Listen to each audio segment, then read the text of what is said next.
I'm Jim Cashel. I am standing here with Crystal Hayling, the President and CEO of the Blue Shield of California Foundation, who just actually kicked off the Fresh Thinking Conference today. And this is an initiative which Blue Shield of California Foundation has supported for the last several years. At that time, when they sent you a proposal, what were you thinking would be some of the ambitions for the initiative? Well, I think that we certainly were impressed with just the credentials of Vic Fuchs and Zeke Emanuel, and certainly they brought a lot to the table in terms of their networks. But I think what we were really interested in were two particular things. One, they wanted to have small groups of people talking about ideas and really poking holes in each other's theories.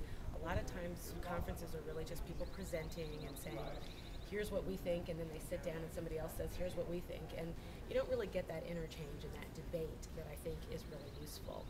The second thing is that they really wanted to focus on implementation of health reform as opposed to just thinking about theories about what should be there.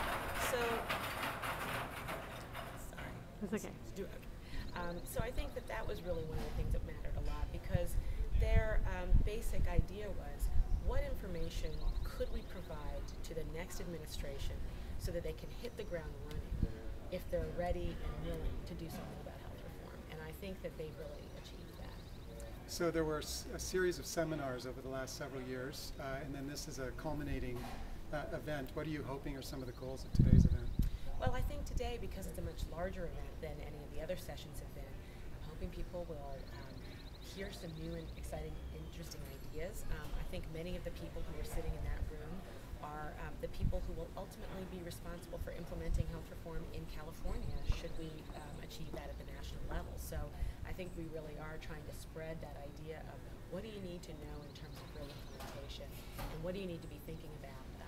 And I think that's really our idea here, is this capstone conference should really take it and spread it out, because even if we get health reform at the national level, it's got to happen at the states, and the people who are in the room today are the folks who make that happen. So in your introductory comments, you alluded to the fact that it's easy to be frustrated by the obstacles in front of health reform, but it's also clear that there's a huge need. I mean, realistically speaking, as you look over the next 6 to 12 months, are you an optimist about progress? Are you a realistic pessimist? What are your thoughts on that? Well, I don't know. I think I'm always an optimist. So, but I think I feel particularly optimistic now. I think we have a president who has set the goal of actually achieving health reform and really trying to cover all people and say that that's something we should and can do as a nation. And I think that he's brought in a lot of really smart people, the least of which Zeke Emanuel and some others, to really help him figure that out. So I'm very optimistic. I think that we will have legislation. I think the president will sign it, and I think it will go a very far way to covering all Americans and to really helping us build a better healthcare system. Well, thank you to the foundation for sponsoring this initiative, and thank you for taking a few minutes today. Great. Thank you, Jim.